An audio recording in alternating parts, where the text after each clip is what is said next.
I'm Robin Miller-Brecker. And I'm Karen Lenzer. Welcome to Seeking Center, the podcast. Join us each week as we have the conversations and weed through the spiritual and holistic clutter for you. We'll boil it down to what you need to know now. We're all about total wellness, which to us means building a healthy life on a physical, mental, and spiritual level. We'll talk to the trailblazers who will introduce you to the practices, products, and experiences that may be just what you need to hear about to transform your life. If you're listening to this, it's no accident. Think of this as your seeking center and your place to seek your center. And for even more mega inspo, sign up for Seeking Center, the newsletter at seekingcenter.app.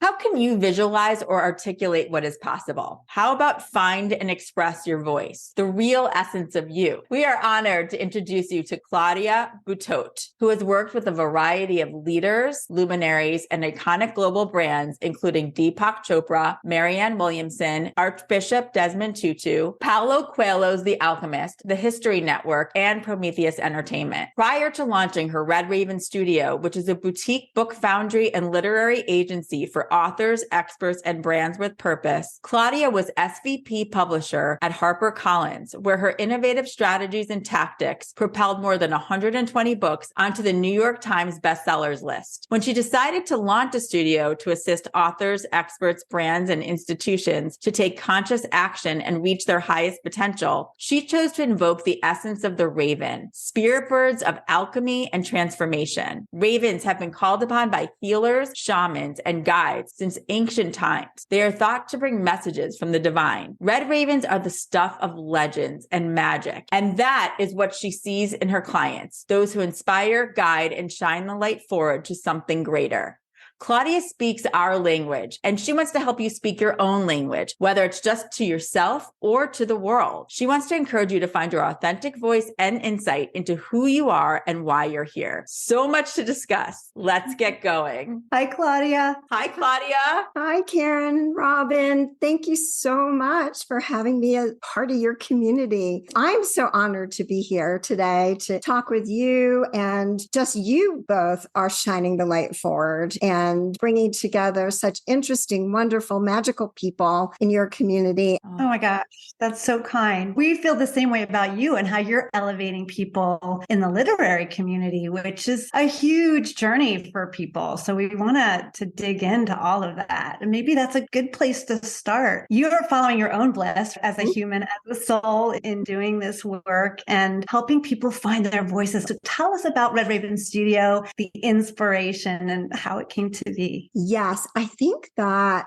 finding one's voice in this lifetime is the most important act we can do, whether it manifests on the page or just in relationships in your life or in any other kind of creative endeavor in your life. I think that for me, it's been a long journey, as life is, to come to this spot in which I'm crafting my own hand-sewn life together, working with experts, authors, creatives who I can really believe in and see their magic and help their light shine. So how did that happen? That was a long journey, but I was always that person with her nose in a book ever since I can remember. And to me, the magic of weaving words together spoke to my soul, and it transported me to different places. And I had a wonderful, lovely, privileged childhood. My mother was a bohemian artist, hippie. My father was a psychologist. And so they had this incredible yin-yang blend of my mother believing in the good and the love and the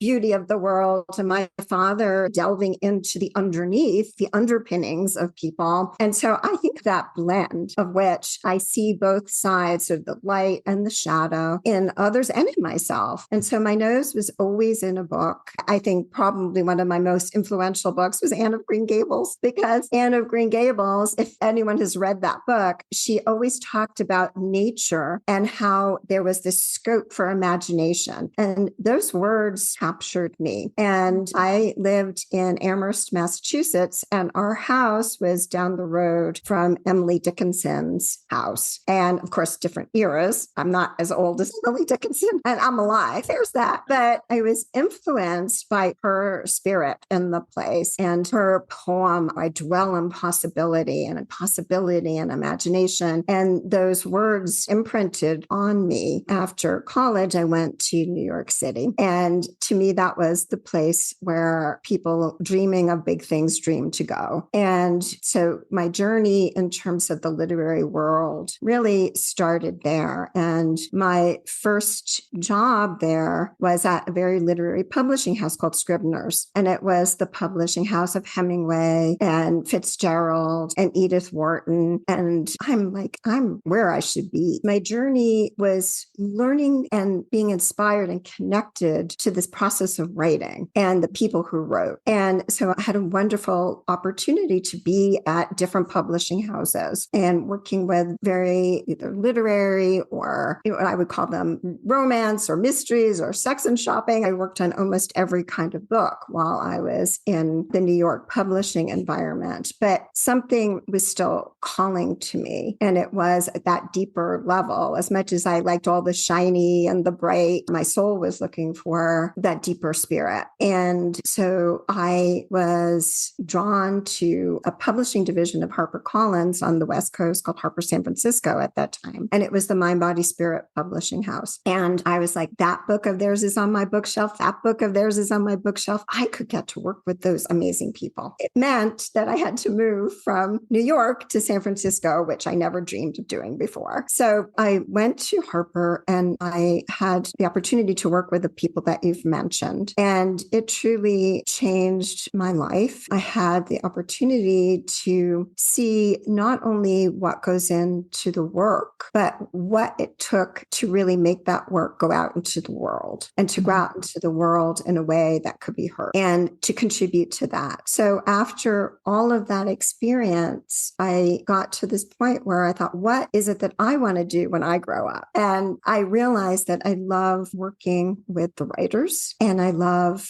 being what I might call the wind beneath their wings, that I loved that I could come alongside a writer and help them bring their voice, their message, their legacy, their impact to the world with them. And so that's really what I do at Red Raven Studio. And the reason I channeled ravens was because I wanted to convey that it is an alchemical process to write. It's a magical process. It's a courageous process. It's an audacious process. It takes everything about your soul to do it. And it's also a transformative process. And ravens signify that. They embody that process. But there is no such thing as a red raven. They're all black. And the reason I picked red was that you stand out from the crowd as a red raven. And that's what I want people to do. When you are alongside that writer and you are helping them express their idea or their story, is there something for you intuitively that you are seeing, that you are feeling that helps you guide them? Because I just feel like it is such a gift that you have. Oh, thank you. I feel like it is a calling for me. And I appreciate you saying it's a gift. I think it is a gift from the divine to have it. But I think that when I begin with any author, or they're not only authors as they start with me, they can become authors as we work together. But I do a lot of listening and have my process that I've developed. And one of my rules is the end is the beginning.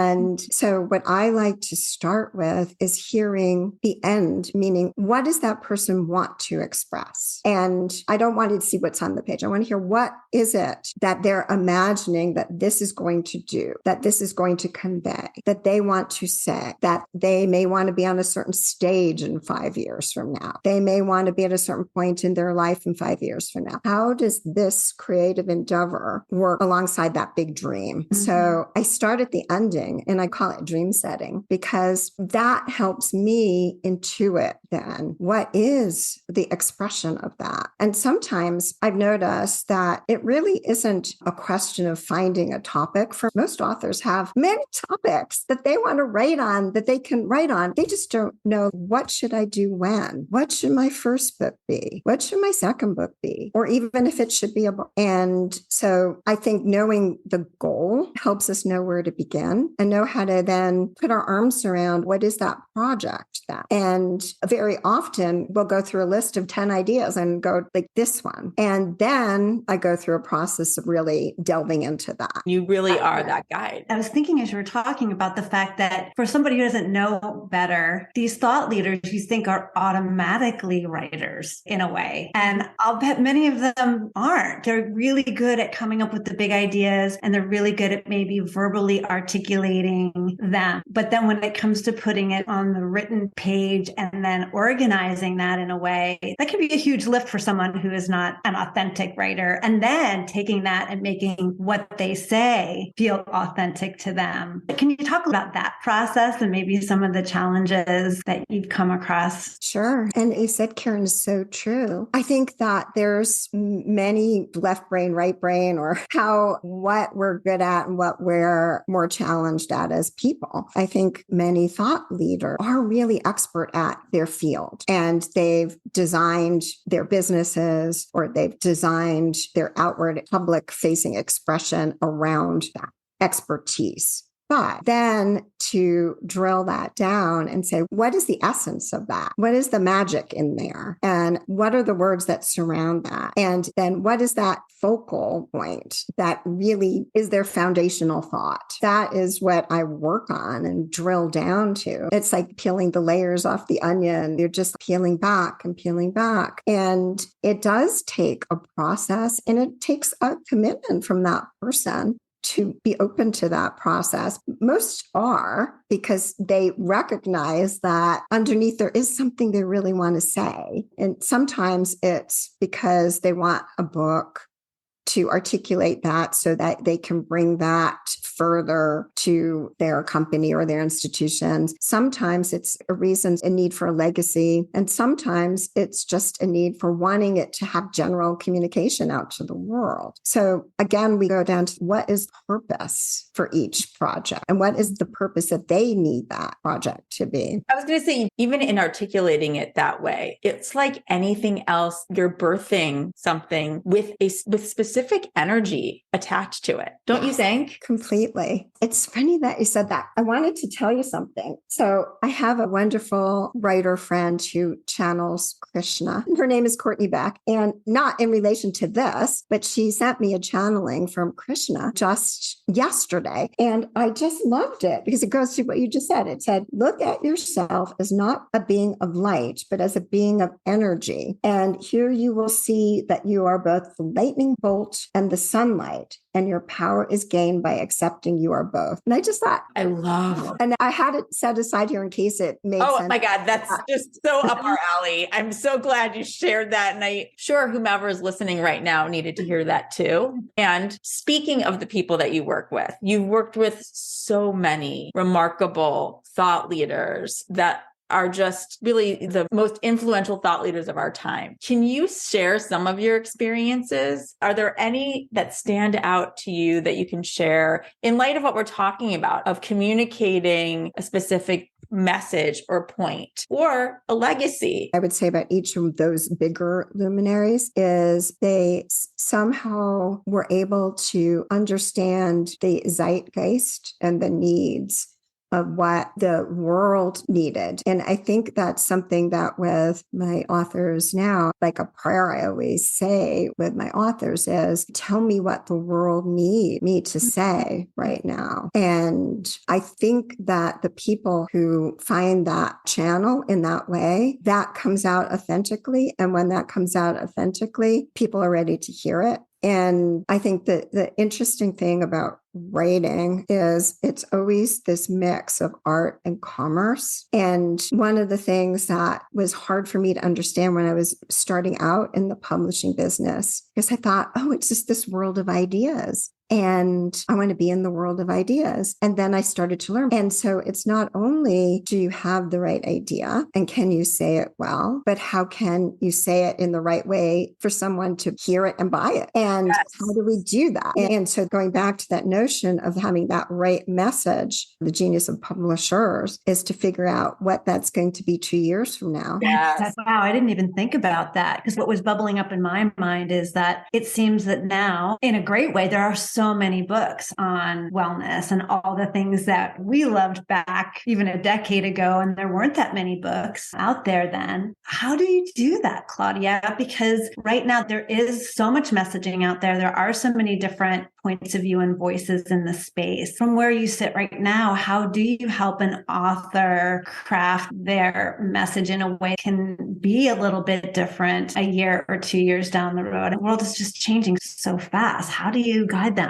And that's where the alchemy is. It's an art. And if it were a science, everybody would write bestsellers. It would be so easy. I think the way you make product, or speaking of books or anything that becomes from art into something that will sell, whether it's a book or music, we do a lot of analysis of the marketplace and what is influencing culture. And we do research on what people say, is the wellness industry going to expand? There's a lot of information that's data that can inform you where the world will go. But of course, there could be a pandemic like nobody expected, or nothing is a science. My feeling is that for each individual, each author, each person, we're all snowflakes and we're all different. So each person, what they're going to say, is it going to be evergreen?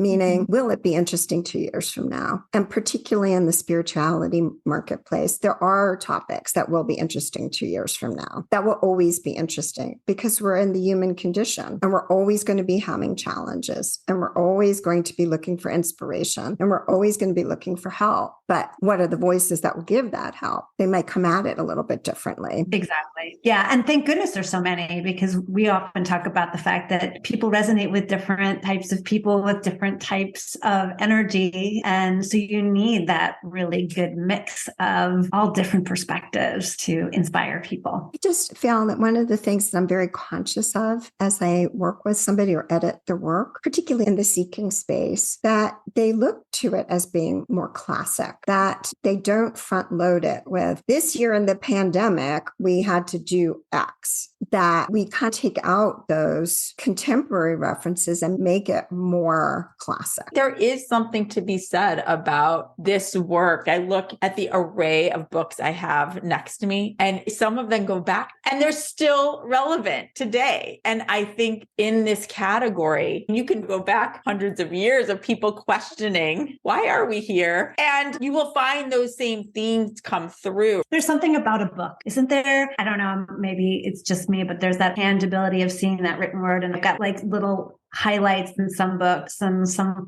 that I go back to and I reread them because they're always fresh. Their meaning is evergreen. That's got to be what you look for in the voice of an author, is something that does stay. And speaking of voice, we're talking about an author's voice, but how does somebody find their own voice? Why is that important? We talked about that earlier in this conversation. Why is it important, whether you are a writer or not, to find your voice? In my opinion, I think it makes you fully fledged human and alive to find your voice. I use a essential oil every day for my throat chakra that's supposed to open it, because I believe in the sense that finding voice is both physical and it's a metaphor for being who you are very loudly and proudly in the world. And we are very lucky to be in a time in which that we get to express our voice and that we get to express our creativity. And so I do think on just a very existential level, it's important to find your voice. And then I think in terms of a writing reason, that I think that we get so many messages voice now. We're inundated with so many voices at us that I think when you get to the page, it's really imperative to find what is uniquely you and what is coming up from your heart song that's authentically you and not necessarily what you've been like downloading from the world energy, but what's inside out. And I do think to become the iconic writer we're talking about, where your work can be classic, and it doesn't necessarily have to be on everyone's bookshelves, just that it could be classic in that you share it with your family, that it goes down to your children and your grandchildren in a legacy. There's so many ways in which you can produce your work these days. But I think that to get that unique vision, voice onto the page is what will separate you and what makes you that iconic writer. And I bet there are people listening, some may very well know what their voice is, but I bet a lot of people would think that when we're talking about voice, we're talking about that unique expression, and they may not think of themselves as having a unique voice. How do you help somebody start to discover that? Are there certain questions that you would have someone answer, or how can they start to pay attention to how they are communicating and expressing themselves in this world, whether it's written or even in conversation? Yeah, I think there's a couple of questions. One is just for your journal, that I'm forgetting her name for a second, the poet, where she says, what do you want to do with your wild life? Just writing down for yourself, what is it that I want to do? What is it that I want to do with my life? And what is it that I have to say? And I think we're afraid. We're filled with fear and judgment. And I think I say, if you're listening to me, I give you permission. I give you permission to write it down and scribble it and yell it and let it out. No one's going to judge you. No one's going to say anything. You can burn it later, but get it out. Who are you? What do you have to say? If you look around you, I would say, I'm alive today. I'm able to look at the birds. I'm able to pet my dog. Like simple things. It sounds silly, but it isn't. It's acknowledging the wonder of you being alive today in your room, writing something down and without judgment. And I think that is an essential exercise for anyone who's going to write. And it doesn't have to be shared. I feel like when you were a little kid and you were always asking why, I always start with this, write a sentence and go, why? That's awesome. It's like, I would go like, first sentence, why? Second sentence, why? And then you start saying, why would this be interesting to someone else? Why do I need to say this? And then you're starting to get into the next part of writing, which is to write for an audience. Those are such good steps. And by the way, it was Mary Oliver. I just wanted to. Oh, thank you. I was just thinking to myself, what is so beautiful about the writing experience is that for those of us who may not be feeling confident about using our voice to articulate things, it's just such a lovely place to practice. You can safely put things in writing, like you said, and not share them and do that exercise of figuring out those questions without having to speak them out loud. So it's like this poetic on paper voice that represents you, but it doesn't have to be something that you share with the world. And that's just such a lovely differentiator to remind everybody. To your point, you don't have to share it necessarily, but it's a great exercise in learning who you are by asking the whys. I still stand by that everybody has such a cool story and they just don't realize it. They think it has to be like everybody else, or it has to be worthy of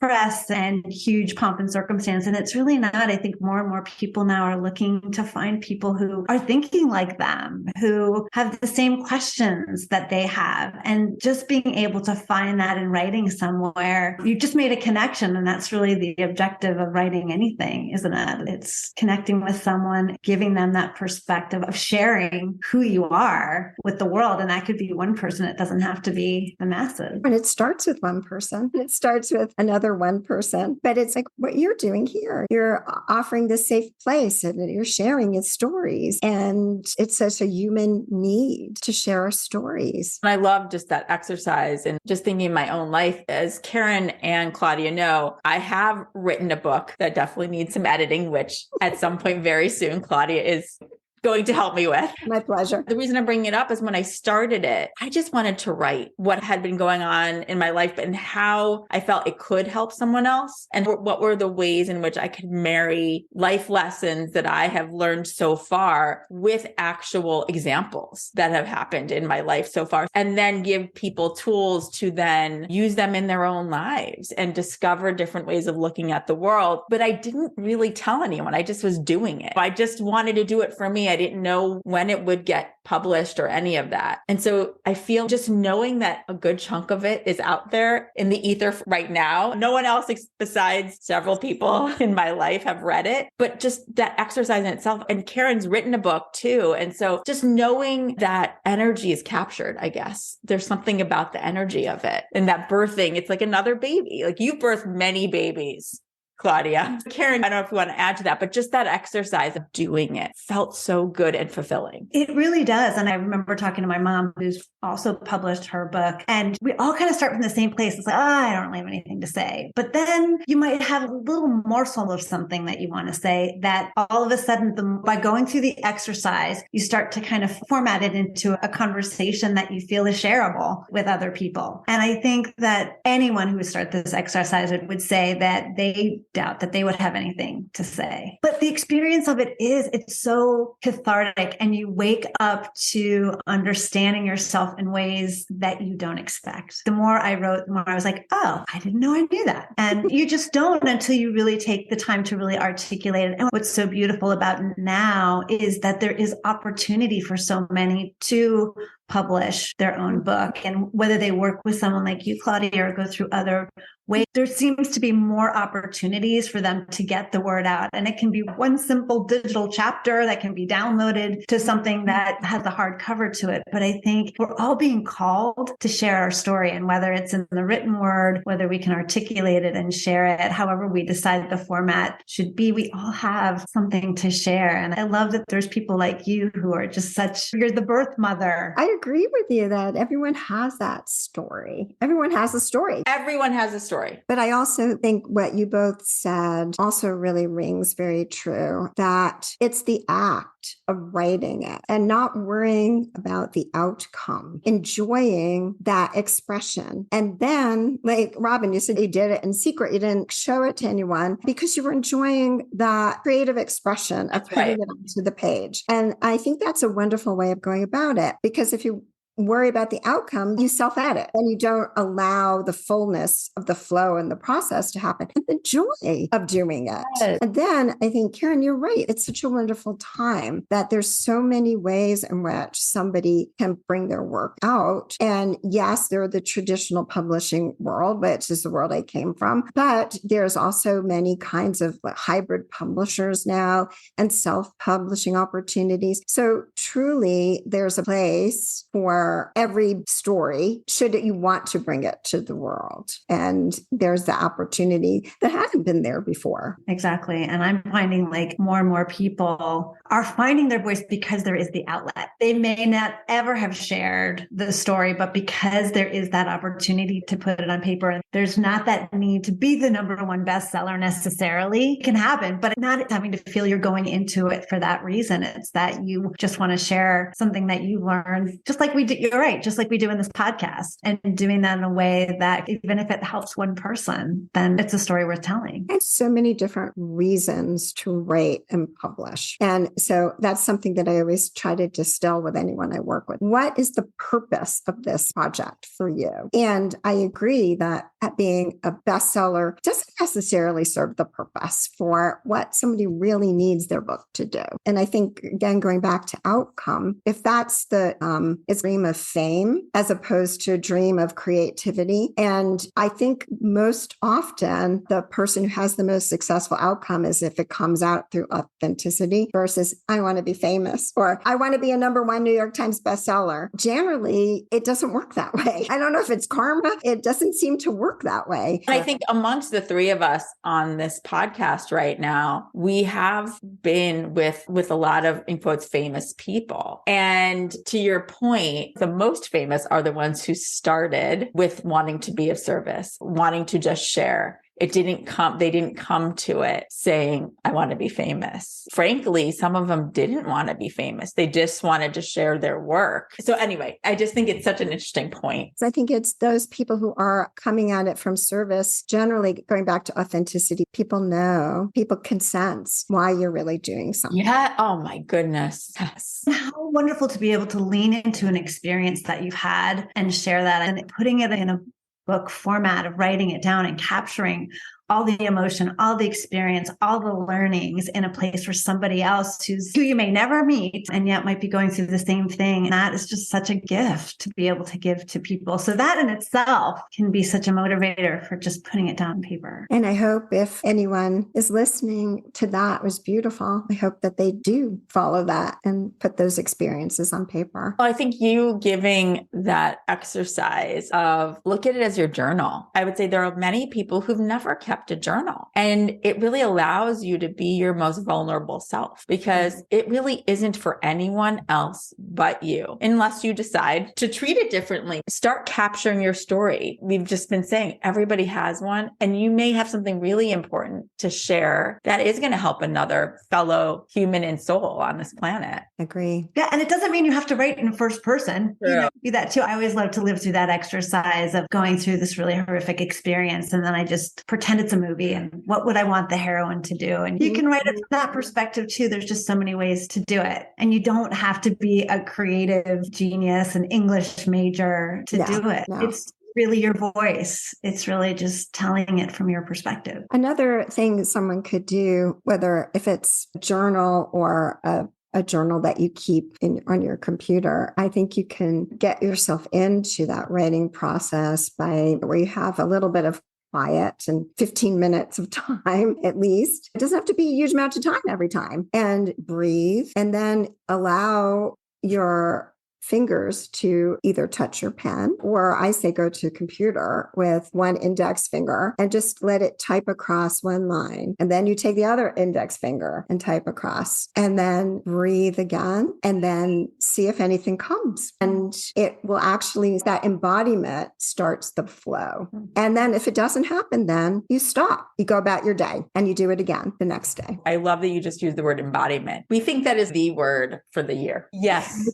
I agree, because we were so heady, but it's also mind, body, spirit. Yeah. By the time this comes out, we'll have just posted a podcast all about embodiment. Did it because every person we talked to has used the word going into 2023. And we're just like, okay, let's talk about what that means. And I think that exercise does very much get you into that, embodying the spirit of what hopefully will come through you. I think that the tactile nature of touching either your computer or your pen, and then it becomes a signal. Like then you, in repeating that, it starts the activation of that the next time and the next time and the next time. So it becomes easier. Or just setting the intention. And maybe it's every day at the same time. When I wrote my book, it was in the middle of COVID and everybody in my family was home and I couldn't find a place to be by myself. So I went to my car. I really wanted to go to the library. I just felt like if I was there, I would be trapped in this place with books and it would be the perfect venue, but I couldn't get in the library. So I went to the library parking lot every day at the same time. And it just helped me set the intention that I was going to be there. I was going to have my own time. It was focused, no distractions. And if it came, it did. And if it didn't, after 10 minutes, I just drove home and took all the pressure off. And I think that's a lot of what happens to writers is that they get so caught up in the experience that they can't let it just flow.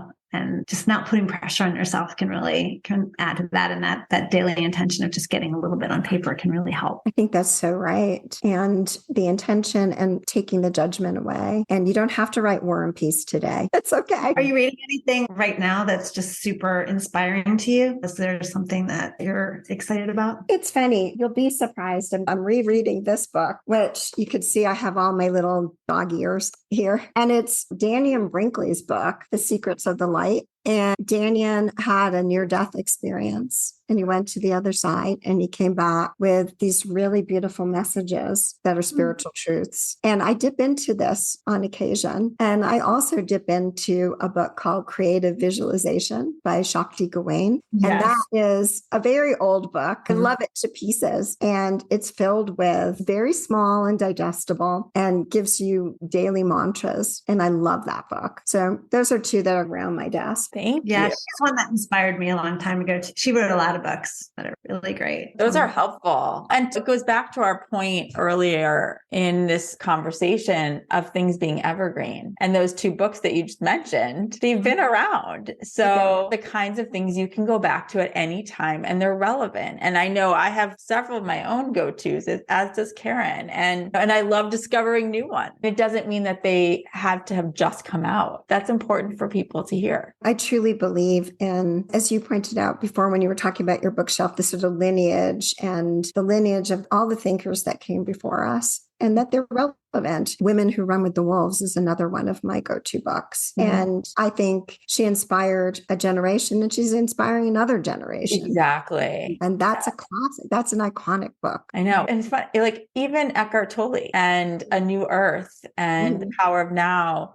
which now those are 14, 15 and more years old. And yet there's a whole new generation reading them today. And those messages, they're going to be relevant for as long as we're in this body. And he was one again that had the courage to write it. How many people are really going to be like, gee, I'm just going to write down this channeled message that I received. Like it just puts you out there. And yet he had the courage to do that in order to just share it with other people. And who knew how many people it was going to resonate with, transform. And that's the beauty of writing it down. You don't have to get up on a pulpit and you don't have to get out on the internet and even social and talk about it. You can just put it somewhere to down the road, even share it with someone. So Completely true. And if anybody is interested in working with you, what's the best way to go about getting in touch with you and what Red Raven Studio can help a potential upcoming author or expert? You can reach out to me through my website and write me a little note. And it would be really nice to hear if you heard about me through this and share that with Karen and Robin. And what I help with is, again, the development and the strategy of getting your book, getting your voice to the page and working with you on that. And then the next steps after that, where should it go from there? Should it go to a traditional publishing house? Should it go elsewhere? And so we have those conversations. And so that would be the next step after working with you editorially. do you prefer having somebody having their book laid out and written or at least outlined before they work with you, Claudia, or does it matter? That's a wonderful question. I would prefer that there be some sort of initial outline and maybe some writing on the page for sure, maybe a chapter. And even if you come to me with 4 or 5 concepts and we decide, but at least one of them have a little bit developed so I could see where you are as a writer and what you're doing. And the other thing that I do, which I should mention, is I do book marketing, and many authors have hired me to help them once they're either going to be self-publishing or they're being published by a traditional publisher, to help them in the runway up to their publication. And I bring in different people to help with that process as needed. So if there needs to be a social media person to come along or any other kind of marketer, but I do the strategy and the management of that as well. That's huge. Thank you for sharing your journey. Thank you for doing the work that you do and for helping to continue to put these messages and stories and voices out to the masses. Oh, thank you. Thank you for the work you're doing. And I so appreciate you both and just being in this community. And to the point that you were just saying before about Eckhart Tolle being read by a new generation, that's why I do believe that the industry is of seekers, that seekers and the wellness and the mind, body, spirit world continues to be strong because there's always someone new to read it. Yes, absolutely. And to find out more about working with Claudia and Red Raven Studio, visit visit redravenstudio.com. That's redravenstudio.com.